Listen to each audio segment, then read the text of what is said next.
사도신경으로 우리의 신앙을 고백하겠습니다. 나는 전능하신 아버지 하나님 천지의 창조주를 믿습니다. 나는 그의 유일하신 아들 우리 주 예수 그리스도를 믿습니다.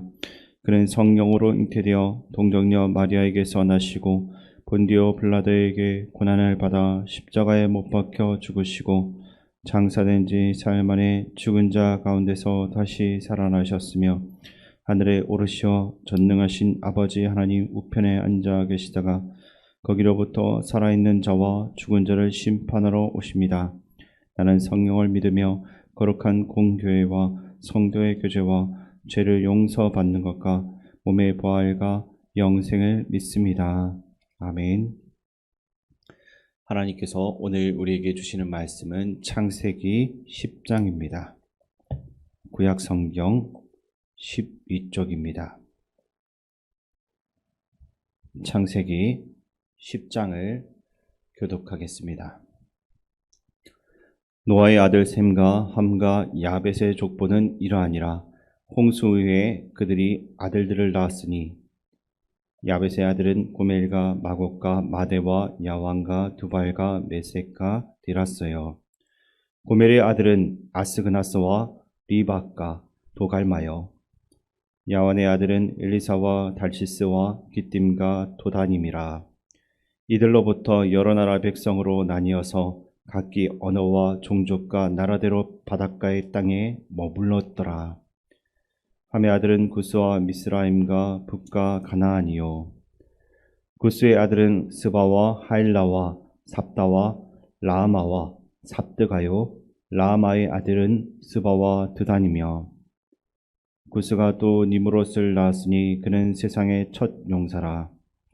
그가 여호와 앞에서 용감한 사냥꾼이 되었으므로 속담에 이르기를 아문은 여호와 앞에 니므롯같이 용감한 사냥꾼이로다 하더라. 그의 나라는 시날 땅의 바벨과 에렉과 아깝과 갈레에서 시작되었으며 그가 그 땅에서 아스로로 나아가 니네웨와 르호보딜과 갈라와 및 니네웨와 갈라 사이에 레센을 건설하였으니 이는 큰 성읍이라. 미스라임은 루딤과 아나밈과 르하빔과 납두힘과 바드루심과 가슬루임과 갑도림을 낳았더라. 가슬루임에게서 블레셋이 나왔더라. 가나안은 장자 시돈과 헷을 낳고 또 여부스 족속과 아모리 족속과 기르가스 족속과 히위 족속과 알가 족속과 신 족속과 아르왓 족속과 스말 족속과 하맛 족속을 낳았더니 이후로 가나안 자손의 족속이 흩어져 나아갔더라. 가나안의 경계는 시돈에서부터 거라를 지나 가사까지와 소돔과 고모라와 아드마와 스보임을 지나 라사까지였더라. 이들은 함의 자손이라 각기 족속과 언어와 지방과 나라대로였더라.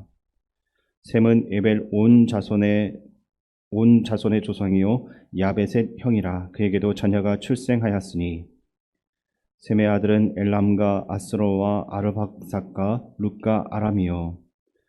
아람의 아들은 우스와 훌과 게델과 마스며 아르박삭은 셀라를 낳고 셀라는 에벨을 낳았으며 에벨은 두 아들을 낳고 하나의 이름은 벨렉이라 하였으니 그때 세상이 나뉘었으며 벨렉의 아우의 이름은 욕단이며 욕단은 알모닥과 셀렙과 하살 마웻과 에라와 하도람과 우살과 디글라와 오발과 아비마엘과 스바와 오빌과 하일라와 요밥을 낳았으니 이들은 다 욕단의 아들이며 그들이 거주하는 곳은 메사에서부터 스발로 가는 길의 동쪽 산이었더라.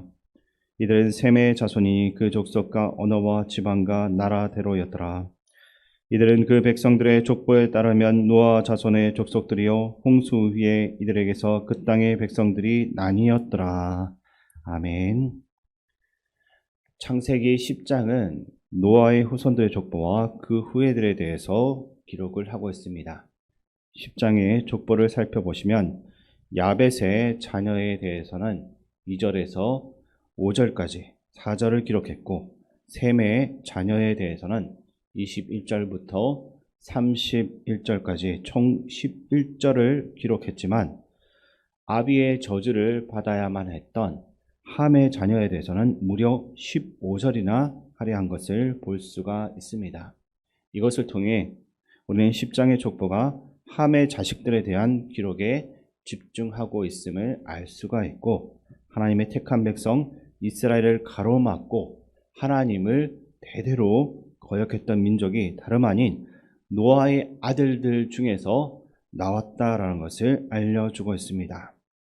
어쨌든 노아의 배가 정박한 곳은 성경에 기록한 바대로 아라랏 산입니다. 노아의 아들들은 그 산 주변에 머물며 자식을 낳았고 그 자녀들이 많아지면서 점점 다른 지역으로 퍼져갔습니다. 홍수로 심판받아야 했던 인류는 그 산 주변 부근에서부터 다시 번성하기 시작했습니다. 반복해서 말씀드리는데 하나님께서는 창세기 1장 28절에서 생육하고 번성하여 땅에 충만하라라는 축복과 명령의 말씀을 하셨습니다. 결국 세대와 그 다음 세대가 잘 이어지고 더 발전하는 것은 하나님의 뜻이자 축복이며 약속인 것입니다. 그것은 원복, 오리지널 블레싱이라고 할 수 있는데 문제는 그 원복이 우리 사람들의 반응에 의해서 죄가 되기도 하는 것입니다. 하나님으로부터 받은 이 축복의 약속을 잘 간수하고 이어가면 복이 전달이 되겠지만 그렇지 못했기 때문에 그 복이 오히려 죄로 바뀐 것입니다. 9장에서도 잠깐 살펴봤지만 하나님께서 홍수 이후의 모든 것을 재창조할 수 있도록 필요한 여건들을 다 허락을 해 주셨습니다. 하나님께서는 생육하고 번성하라는 말씀대로 육식도 허락을 해 주셨습니다. 이는 우리에게 풍성한 식량을 제공하시려고 하는 사랑의 표현이었습니다. 지난주에 묵상했던 창세기 9장 1절에 보면 아담에게 하셨던 것처럼 생육하고 번성하여 땅에 충만하라는 동일한 말씀을 노아에게도 하셨습니다. 하나님께서는 아담에게 복을 주셨던 것처럼 노아에게도 동일한 축복을 내리시며 복된 삶을 살아가라라고 하신 것입니다. 그러나 10장에 이르러 노아의 후손들의 그 계보를 보게 되면 하나님 원하시는 대로 발전하지 못하고 정체되거나 퇴보하는 모습들이 보입니다.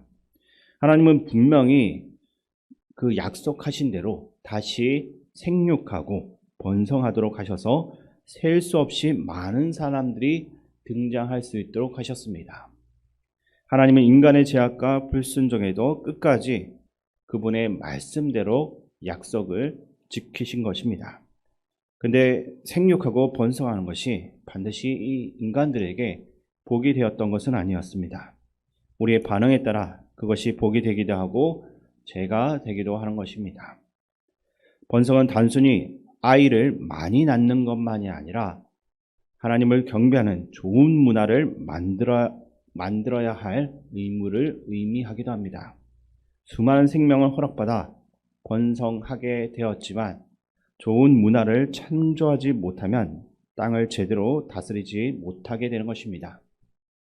하나님께서 원하시는 삶을 살지 않고 죄악의 문화만 끊임없이 낳는다면 그것은 진정한 번성이라고 할 수가 없는 것입니다. 그러므로 창세기에 나오는 번성은 단순히 아이를 많이 낳는 것, 그 이상의 의미가 있다라고 할 수 있는 것입니다. 오늘 10장은 그러한 모습을 보여주고 있습니다. 복이 되지 못하고 하나님이 처음 계획하신 것과 완전히 어긋나게 되면서 원복이 오히려 죄가 되는 모습을 보게 되는 것입니다. 그것을 단적으로 보여줄 수 있는 말씀이 있는데 8절과 9절의 말씀입니다. 8절과 9절을 보게 되면 이런 이야기가 나오는데 그 말씀들을 제가 읽어드리겠습니다. 구스가 또 니무롯을 낳았으니 그는 세상의 첫 용사라. 그가 여호와 앞에서 용감한 사냥꾼이 되었으므로 속담에 이르기를 아문은 여호와 앞에 니무롯같이 용감한 사냥꾼이로다 하더라. 아멘. 8절에 세상의 첫 용사라고 묘사가 된 니무롯이 등장을 합니다. 첫이라는 말에는 처음과 으뜸이라는 뜻이 동시에 담겨져 있습니다. 이를 통해 니무롯이 세상에서 명성을 얻었던 인물임을 알 수 있습니다. 사람들은 그를 용감한 사냥꾼이라고 불렀고 심지어 속담까지 만들었습니다. 결국 유명하고 훌륭한 사람, 세상의 영웅 같은 인물이 나오면 그의 이름, 이 니무롯의 이름이 자주 회자되며 명성을 얻게 된 것입니다. 니무롯처럼 명성 있는 삶을 살며 세상에서 좋은 평판을 얻는 것이 바람직해 보이기는 하지만 여기에는 심각한 문제가 있습니다. 유대 역사가 요세푸스는 니무롯을 바벨탑 건설을 주도한 인물로 기록하고 있는데 그는 여호와를 대적해 나가면서 명성을 쌓았기 때문입니다. 이것은 결코 복된 인생이라고 할 수가 없습니다. 우리도 니무롯의 삶을 통해 우리 자신의 삶을 돌아볼 수 있어야 할 것입니다. 세상에서 위대한 명성과 업적을 남기는 것도 중요하지만 그것이 하나님을 거역하는 일이라면 다시 한번 생각해 봐야 할 것입니다. 생육하고 번성하라는 말씀대로 살되 그것이 하나님과 대립각을 하나님을 대적하는 것이 하나님을 대적하는 일이 되는 것이 아닌지는 한번 신중하게 생각해 보라는 것입니다. 일부 학자들은 사냥꾼이라는 그 표현에 영혼의 사냥꾼이다라는 의미가 담겨 있다고 주장하기도 합니다. 다른 사람들까지 하나님을 대적하게 만들고 죄를 저지르게 만드는 영혼을 죽이는 존재라는 뜻입니다. 히틀러의 파시즘이나 현대의 퀴어 축제 등에서 보듯이 죄는 전파되고 다른 이들도 교묘히 그 악에 동조하게 만드는 것입니다. 결국 노아의 족보를 통해 깨달을 수 있는 점은 거기에는 참으로 하나님 앞에 예배하는 사람이 그 이름이 없었다라는 사실입니다. 아담 이후 셋의 계보에는 하나님과 동행한 이름이 있었지만 노아의 계보에는 오히려 하나님을 거역한 자들의 이름만 보이고 19절에서 보듯이 그 만연한 죄로 인해서 유황과 불로 심판받아 멸망당했던 소돔과 고모라와 같은 악의 소굴만 뚜렷하게 보여지는 것입니다. 하나님께서 베푸신 사랑을 악용함으로써 세대가 지나갈수록 하나님을 대적하는 일이 없게 하고 하나님의 사랑에 바르게 반응하는 그러한 우리의 역사가 진행될 수 있도록 우리가 다음 세대의 믿음을 전수하는 그 일에 힘써야 함을 다시 한 번 더 생각하고 묵상하며 결단하는 오늘 하루가 되기를 주님의 이름으로 축원드립니다. 아버지 하나님, 죄가 늘 우리 문 앞에 엎드려 우리를 유혹하고 있습니다. 우리가 그 죄를 이기고 다스릴 수 있는 사람들이 되길 원합니다. 죄가 지배하는 세상 속에서도 주님을 예배하는 자들 되게 하시고 죄에 넘어지는 자들이 아니라 선으로 악을 이기는 거룩한 백성이 되게 하여 주시옵소서. 우리의 다음 세대들이 그러한 사람들로 이 땅을 살아갈 수 있도록 도와주시옵소서. 늘 우리를 승리케 하시는 예수 그리스도의 이름으로 기도드립니다. 아멘. 주기도문으로 예배를 마치겠습니다. 하늘에 계신 우리 아버지, 아버지의 이름을 거룩하게 하시며 아버지의 나라가 오게 하시며 아버지의 뜻이 하늘에서와 같이 땅에서도 이루어지게 하소서. 오늘 우리에게 일용할 양식을 주시고 우리가 우리에게 잘못한 사람을 용서하여 준 것 같이 우리 죄를 용서하여 주시고 우리를 시험에 빠지지 않게 하시고 악에서 구하소서. 나라와 권능과 영광이 영원히 아버지의 것입니다. 아멘. 이 시간 말씀을 가지고 기도할 때 먼저 하나님이 우리에게 주신 복을 누리고 이웃에게 전하는 축복의 통로가 되게 하여 주옵소서라고 기도하시고, 두 번째는 세상에서 얻은 명성으로 하나님을 대적하는 인생이 되지 않고 참된 예배자로 살게 하여 주옵소서라고 기도하시기 바랍니다. 그리고 나라와 민족, 이 땅의 지도자를 위해서 기도해 주시고 교회 어르신들과 환우들, 특별히 아산병원 입원 중인 문금의 집사님 회복 위해서 기도해 주시고 군복무 중인 청년들과 다음 세대들 자녀들 위해서 또 마지막으로 세계 평화와 세계 각지에서 복음 전하기 위해 수고하는 선교사님들과 담임 목사님 위해 기도해 주시기 바랍니다.